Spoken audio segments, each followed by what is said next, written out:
दोस्तों नमस्कार। दोस्तों हमको पता है कि इस देश का सच क्या है, लेकिन हम आपको नहीं बताएंगे। हमें जानकारी है सरकार की नीतियां किस तरीके से भीतर में खोखली है, लेकिन हम ये जानकारी आपको नहीं देंगे। सरकार जो ऐलान करती है, जिन नीतियों का जिक्र करती है, जो उत्सव मनाती है, उसके भीतर सिर्फ और सिर्फ झूठ भरा होगा, लेकिन हम ये जानकारी आपको नहीं देंगे। अंतर्राष्ट्रीय तौर पर भारत की अर्थव्यवस्था को लेकर जो चिंता व्यक्त की जा रही है, भारत की अपनी स्थितियां इंफ्रास्ट्रक्चर के नाम पर जितनी खोखली और पोपली हो गई है, हम जानकारी नहीं देंगे। हर दिन रिपोर्ट लगातार आती चली जाएगी, जानकारी अपने तौर पर सरकार भी अपनी वेबसाइट पर दे देगी, लेकिन हम मुंह पर ताला लगा लेंगे। हमारी कलम लिखना छोड़ देगी, हमारे कैमरे उन विजुअल्स को दिखाने की स्थिति में नहीं होंगे जो इस देश का सच होगा। ऐसा मीडिया भारत में इससे पहले कभी था क्या? या फिर भारत का मीडिया तो लगातार राजनीतिक सत्ताओं से संघर्ष करता आया है। इस देश की जनता को हक के दिलाने के लिए उसने दुनिया भर की रिपोर्ट फाइल्स की है। भारत की पहचान भारत के मीडिया के जरिए फोर्थ स्टेट के लेवल पर कई बार हुई है, अंतर्राष्ट्रीय मंचों पर हुई है। इमरजेंसी के वक्त को कोई कैसे भूल सकता है? जिस लहजे में उस वक्त सत्ता ने मीडिया पर सेंसर लागू किया था, उसकी जुबान बंद कर दी थी, लेकिन लड़खड़ाते हुए सही वह रेंग नहीं रहा था। वो लेटा जरूर था, लेकिन अपने तौर पर उसकी जुबान के भीतर से कुछ सच भी निकल रहे थे। एक संघर्ष था। उस संघर्ष का हमको लगता है आज जिक्र इसलिए करने की जरूरत है क्योंकि तब जितनी बंदिशें थी, तब जितना दबाव था, उतनी बंदिशें और दबाव अब उस रूप में है नहीं। बड़े छोटे छोटे दबाव हैं, लेकिन मीडिया रेंगते हुए लटपटा चुका है। वो थिएटर करने लगा है, वो नाटक नौटंकी दिखाने में व्यस्त है। जनता को उसी के भीतर में वह चाहता है वो उसमें शरीक हो जाए, और राजनीतिक सत्ता अपने तौर पर ठहाके लगाते रहे, और ठहाके लगाने के बीच बीच में किसी भी एक मीडिया संस्थान को जाकर फुसला ले, उसके कांधे पर हाथ रख दे और बताए आप बहुत अच्छा काम कर रहे हैं। जबकि सच यह है, इस देश के भीतर में अगर नेशनल मीडिया, खास तौर से 2-3 ग्रुप जो टेलीविजन और प्रिंट दोनों जगहों पर जिनकी मौजूदगी है, अगर वो खड़े हो जाएं तो यह सरकार भरभरा कर गिर जाएगी।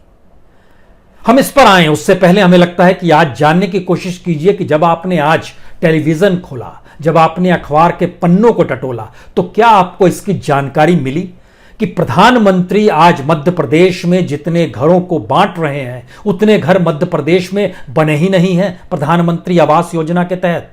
और जब ये 2022 तक का टारगेट लिया गया था कि हर को घर दिला दिया जाएगा, तो वह भी टारगेट आज की तारीख में सिर्फ 22% हो पाया है। यानी लगभग 80% अभी बचा हुआ है, और इधर 4 साल बीत चुके हैं और इधर 2 साल बाकी हैं। कैसे पूरा होगा? किस रूप में पूरा होगा? और गलत तौर पे घर भी बांटे जा रहे हैं। हम इसकी जानकारी भी दे रहे हैं कि घर बंट गए, प्रधानमंत्री ने दे दिया, लेकिन हम रिपोर्ट फाइल नहीं करेंगे क्या वाकई वहां पर घर है भी या नहीं है। इसकी जानकारी भी नहीं देंगे कि इस देश में इंडस्ट्रियल उत्पादन जो है, औद्योगिक उत्पादन, वो इस बार -10.4% पे ही अटका हुआ है। इससे पहले वो और नीचे था, अभी भी माइनस में ही है। इसका असर क्या पड़ेगा, हम कोई रिपोर्ट फाइल नहीं करेंगे। और तो और एक रिपोर्ट आई है ग्लोबल इकोनॉमिक फ्रीडम की। इस इकोनॉमिक फ्रीडम का मतलब यह होता है कि इसमें जो ट्रेड इंटरनेशनली लोग करते हैं, उसमें आपको स्वतंत्रता हो। इसका मतलब होता है कि साइज ऑफ गवर्नमेंट किस रूप में काम कर रही है। इसका मतलब होता है कि आपको प्रॉपर्टी राइट्स किस रूप में आपके साथ जुड़ी हुई है। गवर्नमेंट कितना स्पेंड करती है इकोनॉमी को आगे बढ़ाने में और कितने टैक्स लगाती है। इन सारी स्थितियों को मिलाकर जब एक इकोनॉमिक फ्रीडम का इंडेक्स सामने आया, तो पता चला कि पिछले साल की रिपोर्ट की तुलना में इस बार भारत की स्थिति और नाजुक हो गई है। पिछले साल 162 देशों में भारत 79वें नंबर पे था, आज वो नीचे आ गया है 105वें नंबर पर। कोई जानकारी आपको नहीं आएगी। और यह जानकारी के भीतर का सच यह है कि यह पूरा डाटा 2018 का लिया गया है। यानी नोटबंदी, जीएसटी के बाद से इस देश की इकोनॉमी, इस देश की अर्थव्यवस्था का जो चक्का घूम रहा था, उसकी मुश्किल हालात, और लोगों के सामने, चाहे वो व्यापारी वर्ग हो, कॉरपोरेट वर्ग हो, इंडस्ट्रियलिस्ट अपने तौर पर हो, हर तबके के सामने मुश्किल है जो इसको इंडिकेट करता है। और यहीं से यह बात की शुरुआत होती है। क्या मीडिया इस बात को नहीं समझ पा रहा है? और मीडिया ने क्या इससे पहले उन परिस्थितियों को नहीं देखा है जिस दौर में बंदिशें लगती थी? क्योंकि हम एक इतिहास के पन्ने को अगर पलटना शुरू करते हैं तो आपके जहन में दो तीन बातें आनी चाहिए। इस देश की राजनीतिक सत्ता ही कहीं थिएटर तो नहीं करने लगी, कहीं उसको अपने तौर पर नाटकों में मजा तो नहीं आने लगा, और वही नाटक मीडिया ने धीरे धीरे ओढ़ लिया। क्योंकि इससे पहले राजनीतिक सत्ताएं इस तरह का थिएटर नहीं करती थी, गलत जानकारी नहीं देती थी, अंतर्राष्ट्रीय मंचों पर भी झूठ नहीं बोलती थी, इस तरीके से किसी भी चीज को प्रोपेगेंडा इस रूप में नहीं करती थी कि जिसमें सिर्फ लगे एक प्रचार तंत्र चल रहा है। ये एक बहुत बड़ी गिरावट भारत की राजनीति में हुई है और उसका असर मीडिया पे पड़ा है। क्योंकि जब आप इंदिरा गांधी का नाम लेंगे और इंदिरा गांधी में इमरजेंसी को कुछ सेकंड्स के लिए अगर भूल भी जाइए तो याद कीजिए पंजाब का ब्लू स्टार, याद कीजिए उस समय जो गरीबी हटाओ का नारा चला था, उसको लेकर जो सवाल था, उस दौर में जो करप्शन का नारा था, जो क्रोनी कैपिटलिज्म का नारा था, उसको लेकर मीडिया क्या स्टोरी फाइल नहीं कर रही थी?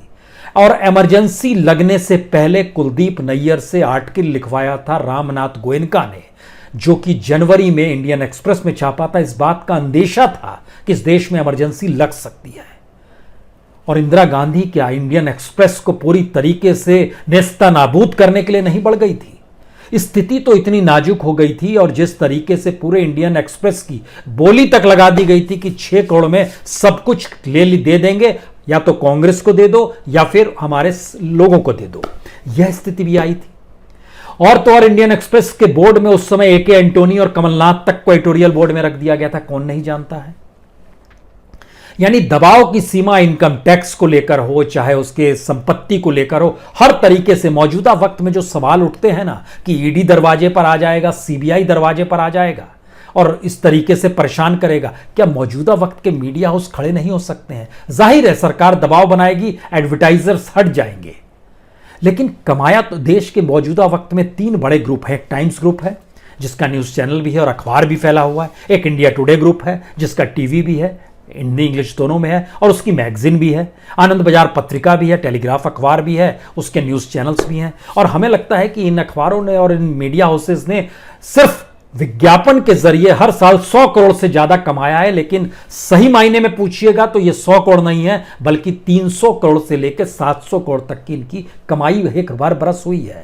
सिर्फ 2 बरस की तो लड़ाई है, 2 बरस भी नहीं, एक ही बरस में इस देश के लोग जान जाएंगे अगर इसमें से कोई भी संस्थान खड़ा हो जाए, सिर्फ यह बताने के लिए खड़ा हो जाए कि हम इस देश की जानकारी देंगे, इस देश के लोगों की क्या त्रासदी है, उनकी क्या मुश्किल हालात है, हम उसकी जानकारी देंगे। इससे आपने क्या क्यों चूक जाते हैं? क्योंकि जब आप अतीत में जाएंगे तो कुछ बातों का जिक्र होगा कि जिस समय भारतीय मीडिया जब जब सत्ता से लड़ता है, कहीं कॉरपोरेट का साथ भी उनको मिला है, इंडस्ट्रिस्टों का साथ भी मिला है, युवाओं का साथ भी मिला है, संघर्ष करने वाले संगठनों का साथ भी मिला है, अलग अलग तरीके से हर का साथ। मौजूदा वक्त में तो स्थिति और बुरी है। कॉरपोरेट इंडस्ट्रिस्ट जो सरकार के प्रिय नहीं है, उनकी हालत देख लीजिए, किसी भी सेक्टर में चले जाइए उनकी हालत देख लीजिए। चंद ही नाम है जो सरकार के करीब है और उनको लाभालाभ मिल रहा है।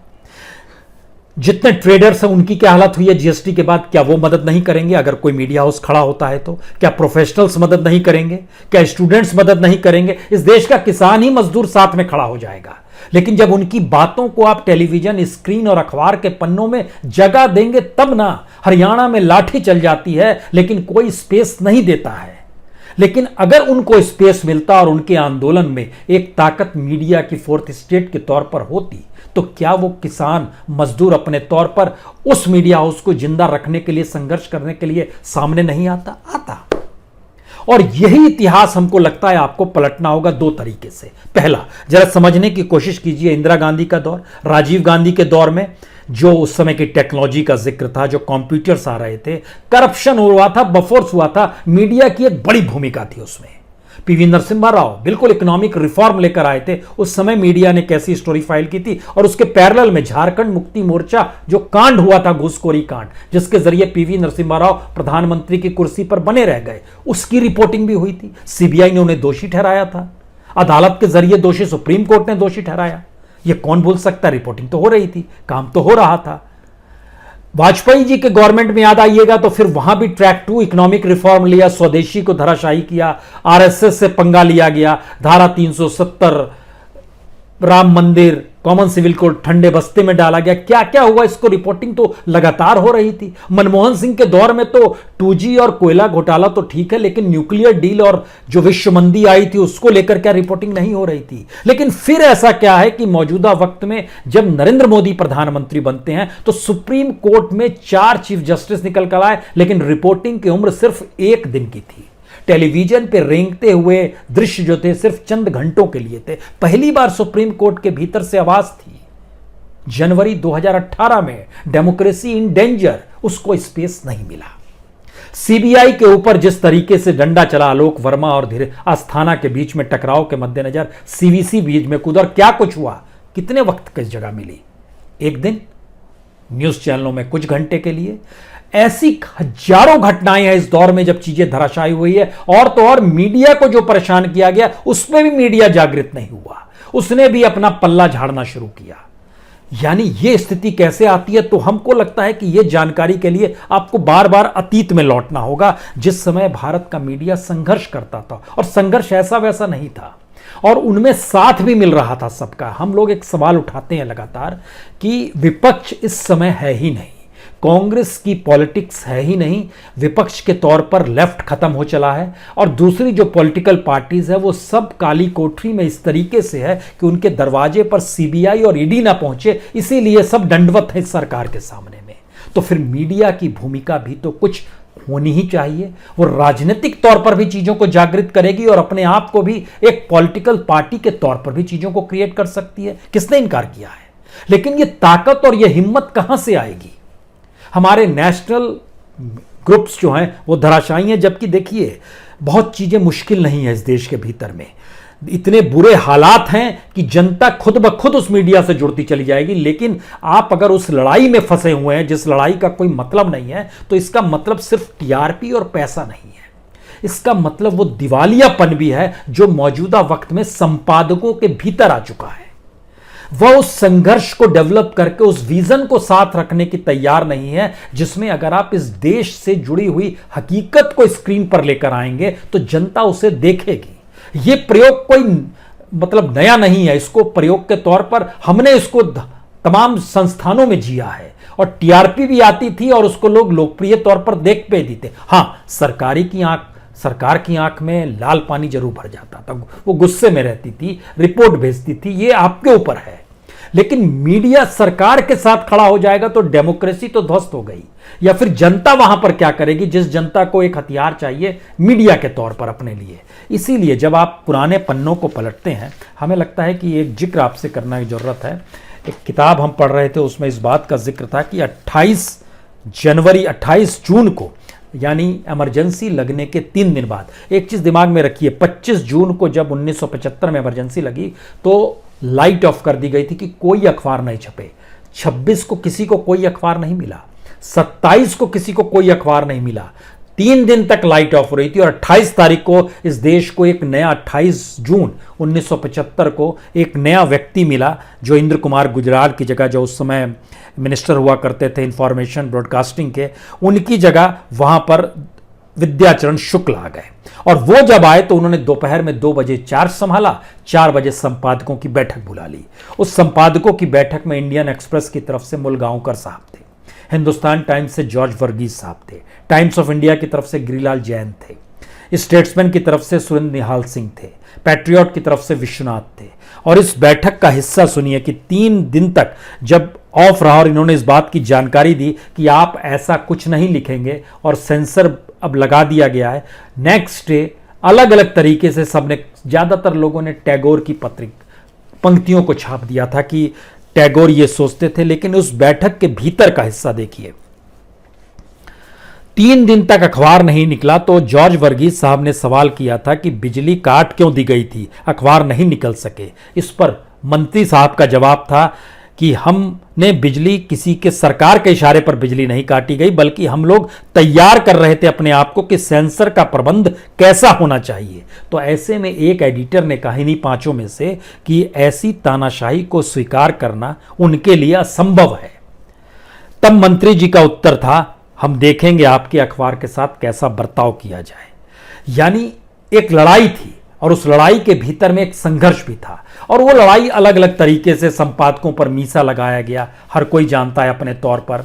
लेकिन इन सब के बीच में देखिए किस तरीके के विचार अपने तौर पर पनप रहे थे। आपको जानकर हैरत होगी, उस पीरियड में इंदिरा गांधी ने जब इमरजेंसी लगाई तो कामराज ने उस वक्त जो तमिल पत्रिका निकलती थी, एक दीना मानी, उसके संपादक थे उस समय शिवारमन, उन्होंने उसको बुलाया और 4 सवालों के जवाब चाहे। वो 4 सवाल क्या थे, बड़े महत्वपूर्ण है ये 4 सवाल। उन्होंने दीनारमनी के संपादक शिवारमन से कामराज ने कहा, मुझे 4 स्थिति बताइए, तमिलनाडु की स्थिति क्या है, क्या जनता इमरजेंसी के विरोध में संघर्ष करने को तैयार है, और वो संघर्ष अगर हथियार बंद हो तो संघर्ष करेगी क्या? दूसरा सवाल, जब अगर ऐसा विरोध होगा तो देश के भीतर में क्या उस विरोध का साथ मिलेगा? तीसरा सवाल, विरोध में इंडस्ट्रियलिस्ट और कॉरपोरेट की भूमिका क्या होगी, वो समर्थन करेंगे? और चौथा सवाल, सेंसरशिप के खिलाफ इस देश के लोगों का एटीट्यूड क्या है? ये कामराज इंदिरा गांधी के इमरजेंसी लगाए जाने पर एक संपादक से पूछ रहे हैं। वो संपादक रामनाथ गोयनका से मिलता है। रामनाथ गोयनका बोलते हैं कि खामोश रहिए, जवाब देने की जरूरत नहीं है। फिर वो एक अलग किस्सा है, लेकिन कुछ सवाल थे। मौजूदा वक्त में वह भी सवाल गायब हो गए हैं, और जब इन सवालों से आप दूर होते चले जाएंगे तो 3 चीजें आपके सामने उभर कर आएंगी। पहली, हम लोग डिटोरिएट कर रहे हैं पॉलिटिकल तौर पे इस स्थिति में कि हमने नेहरू को देखा, लाल बहादुर शास्त्री को देखा, इंदिरा, राजीव, पीवी नरसिम्हा राव को देखा, वाजपेयी को देखा, मनमोहन सिंह को देखा, और अब मोदी को देख रहे हैं। लेकिन इस प्रक्रिया में जब आप नजर आएगी आपको चीजें, तो हर की एक उपलब्धि नजर आती है। मौजूदा वक्त में इस सरकार की सबसे बड़ी उपलब्धि क्या है? जनधन, स्वच्छ भारत, बेस्ट प्रचार, यही उपलब्धि है। लेकिन जब बाकी प्राइम मिनिस्टर को आप एनालिसिस करेंगे तो आपको समझ में आएगा कि उस दौर में वो एडिटर्स दरअसल उस सत्ता के द्वारा किए गए काम का एनालिसिस कर रहे थे। उस एनालिसिस के भीतर में भारत चीन संबंध का भी जिक्र था, सार्क का भी जिक्र था, यूनाइटेड नेशन की भूमिका का जिक्र भी था, अमेरिका और चाइना के बीच बैलेंस कैसे बनाना है और रशिया साथ में क्यों लेना है, इसका जिक्र भी था। एक लंबी फहरिस्त है संपादकों की। राजेंद्र माथुर का नाम यूं ही नहीं है, प्रभाष जोशी का जिक्र यूं ही नहीं होगा, या फिर नब्ज पकड़ने के लिए एसपी सिंह का नाम कोई यूं ही नहीं लेगा, जो पॉलिटिकल नब्ज पकड़ लेते थे तुरंत। सवाल यह है कि जब डिटोरिएशन पॉलिटिकल तौर पर इस देश में होते चला जा रहा है, तो संपादक भी क्या डिटोरिएट खुद को उसने इसलिए कर लिया कि सत्ता यह मानकर चले कि यह हमारी बौद्धिक क्षमता के अनुकूल है? यकीनन यह स्थिति हो सकती है, इससे भी इनकार नहीं है। लेकिन इस 6 बरस के कार्यकाल के दौर में आपसे अगर यह कहा जाए कि आप इस मौजूदा सरकार की किसी भी उपलब्धियों को लेकर कुछ बताइए या कुछ जानकारी दीजिए, या किसी नए रिपोर्टर को कहा जाए तुम रिपोर्ट फाइल करो, वो क्या फाइल करेगा? दुनिया में सबसे ज्यादा सफर करने वाले भारत के प्रधानमंत्री नरेंद्र मोदी ने तमाम सफर के बावजूद भी मौजूदा वक्त में अपने देश की स्थितियों के लिए दुनिया को साथ ला पाने में असफल साबित हुए हैं। जापान के साथ जो बुलेट ट्रेन का जिक्र था वो वापस ले लिया है उसने। वो बोली कि नहीं बना पाएंगे, आप लोग इतनी डिले कर रहे हैं, और पैसा, चूंकि जापान की इकोनॉमी में एक स्टेगनेंसी थी, उसके पास पैसा उसको इन्वेस्ट करना था, तो 0.5% के इंटरेस्ट पे उसने भारत में पैसा देने को लगा दिया। कहा हम लगाएंगे पैसा, लेकिन यहां की चीजें डामाडोल। आप क्या नाम लेंगे? हां, उपलब्धियों के तौर पर इस देश में लगभग 164 योजनाओं का ऐलान हुआ है, उसके इंप्लीमेंट चीजें नहीं हुई हैं, वो नहीं हुई हैं।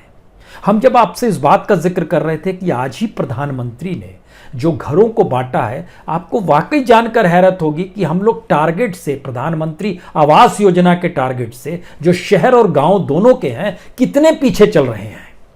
जो पूरे घर हो चुके हैं उनकी संख्या, जो निर्माणाधीन है उनकी संख्या, और जो टारगेट है उसकी संख्या साइट पर मौजूद है, यानी गवर्नमेंट की ही साइट पर मौजूद है। लेकिन मीडिया इस बात को क्यों नहीं बताएगा?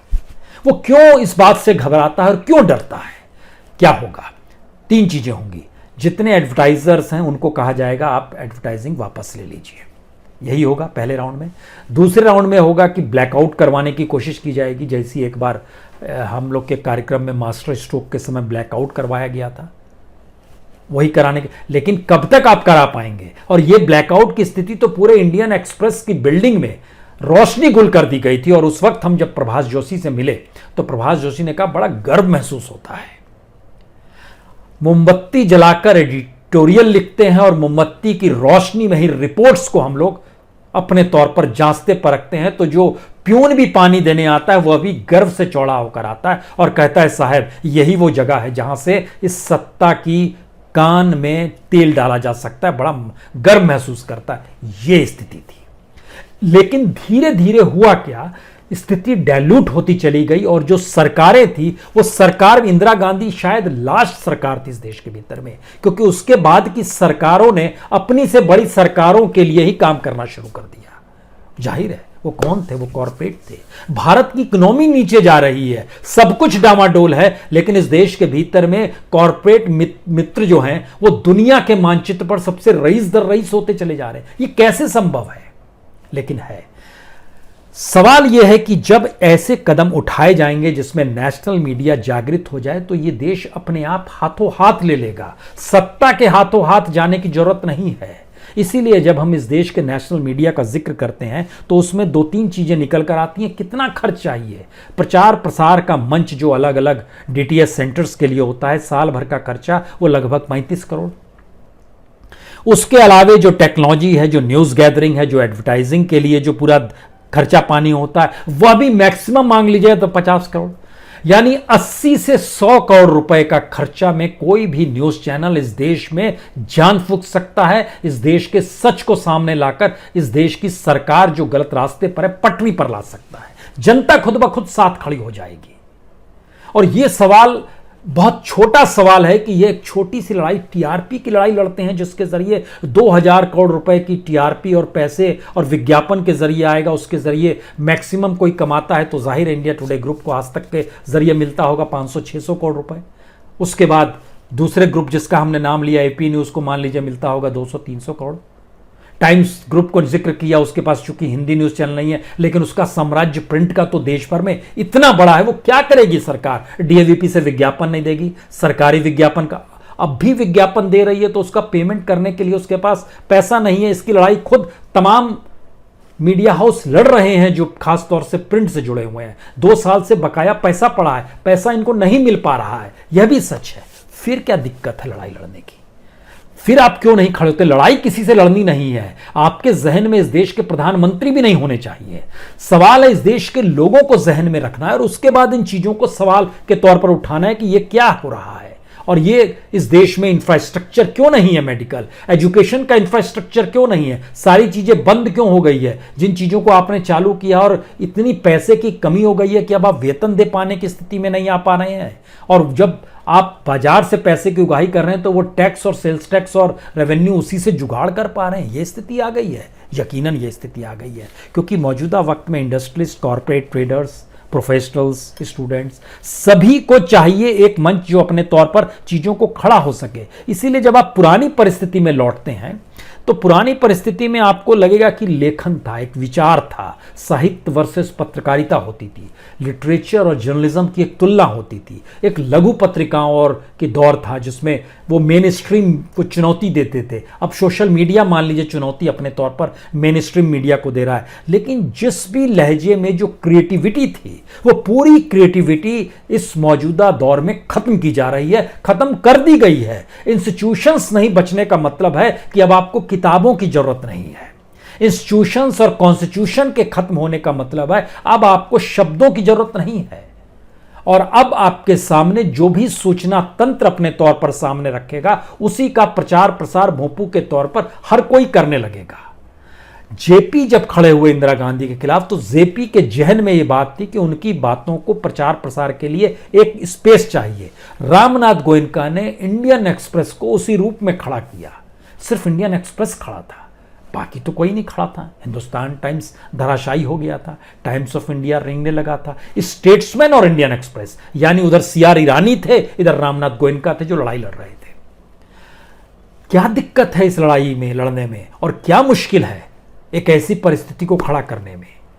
क्योंकि इस देश के भीतर में जब भी आप किसी नए चैनल को खड़ा करना चाहते हैं, जो लोग हमसे लगातार कुछ सवाल करते हैं, ये सरकार लाइसेंस देने में आनाकानी करती है। ये सरकार जो लोग फंडिंग करेंगे, जब हम लोग क्राउड फंडिंग की तरफ बढ़ेंगे और जनता से जब पैसे की मांग करेंगे तो उसके बाद ये चीज़ों को उलझाएंगे, डिले करेंगे। लेकिन जो चल रही चीज़ें हैं, अगर वह झटके में अगर उन लोगों को आत्मसात करते हुए चीज़ों को आगे बढ़ाए कि अब हमको इस देश की रिपोर्टिंग करनी है, हमको किसी क्रेन पर बैठना नहीं है, हमको किसी बिल्डिंग के गिरने की स्थिति को नहीं एनालिसिस करना है, हमको तो इस देश के भीतर में झूठ जो बोला जा रहा है घरों के नाम पर, झोपड़ियों के बदले जो पक्के घर देने के वादे थे उस पे जो झूठ बोला गया, हम उन्हीं को उभार देंगे तो खुद ब खुद उन बंगले वालों को शर्म आएगी कि उनका घर ढहा है तो उनको तो रोना इनके साथ मिलकर चाहिए, जिनके लिए घर झोपड़ी वही सब कुछ रहता है। हंसते हुए ठहाके लगाते हुए इस देश में राजनीति नहीं हो सकती है। आपके भीतर वो दर्द तभी आएगा जब आप इस देश की बेसिक स्थिति को समझ पाएंगे, और ये बेसिक स्थिति को समझाने के लिए ही मीडिया की जरूरत होती है, उस फोर्थ स्टेट की जरूरत होती है जो संयोग से मौजूदा वक्त में शंख ताली अगरबत्ती सब जला रहा है। किसके लिए? एक ऐसी राजनीतिक सत्ता के लिए जो अंदर से पोपली है, खोखली है। आखिरी सवाल तो यही है कि क्या वाकई इस देश में अगर मीडिया संभल जाए तो क्या सत्ता भरभरा कर गिर जाएगी? उसके बाद तय किया जाएगा कौन आएगा, कैसे आएगा। उस दौर में जाइएगा तो जानकारी हासिल कीजिएगा तो आपको मिलेगा मुलगांवकर साहब, कमाल के पत्रकार थे, संजय गांधी से मुलाकात करने गए और संजय गांधी ने उनके सामने जब ऑप्शंस रखे वह भी अपने तौर पर उसी रूप में ऑप्शंस रख के आ गए और दोनों में नहीं चली। लेकिन मुलगांवकर साहब रहे। संजय गांधी को आप भूल जाएंगे, मुलगांवकर को आप नहीं भूल पाएंगे। जो मीडिया से जुड़े लोग हैं, रामनाथ गोयनका को आप नहीं भूल पाएंगे, ये फैक्ट है। कुलदीप नैयर को आप नहीं भूल पाएंगे, जिन्होंने लड़ाई लड़ी, उसके बाद उनको वहां से विदा कर दिया गया इंडियन एक्सप्रेस से। और इंडियन एक्सप्रेस के भीतर भी जो आज सवाल है, सवाल ये नहीं है उस समय कांग्रेस और इंदिरा गांधी थी, लेकिन मौजूदा वक्त में उसका चरित्र अगर बदल गया है तो मीडिया को भी सोचना होगा, खासतौर से उस मीडिया को जिनकी कुछ पॉलिटिकल लीनिंग्स भी है, वह भी समझे यह स्थिति बिल्कुल अलग है, बिल्कुल विकट स्थिति है। इसका सामना कैसे करना है, इसके लिए पहले खड़े होने की स्थिति तो लाइए। इस देश के लोग हाथों हाथ ले लेंगे।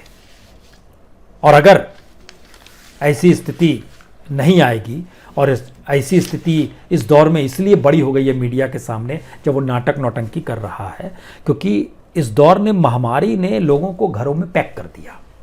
न सरकार के पास विजन था कि कैसे चीजें डेवलप की जाएं, तो सरकार ने जब सारी चीजें अपने आप को भी बंद कर लिया तो मीडिया को भी समझ नहीं आया, उसने ही बंद कर लिया।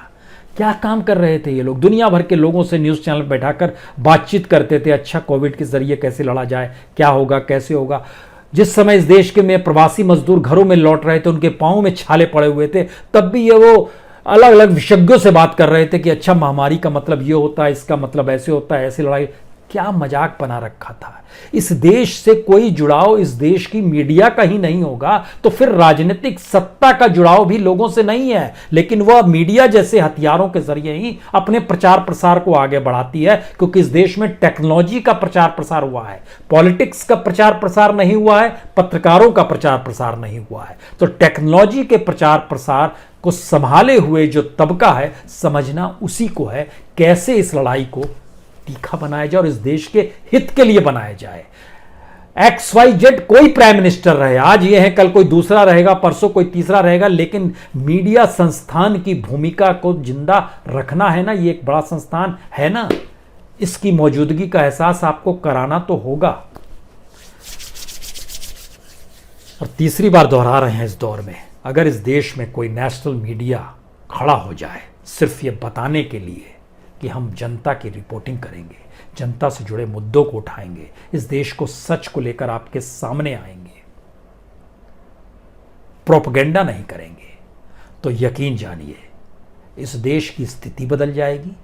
इस देश की भ्रम फैलाए हुई राजनीतिक सत्ताएं भरभरा कर गिरने लगेगी और फिर स्थिति अनुकूल भी होगी। यह है मीडिया का सच। नाटक नौटंकी में मीडिया ना फंसे तो अच्छा है। बहुत बहुत शुक्रिया, बहुत बहुत शुक्रिया।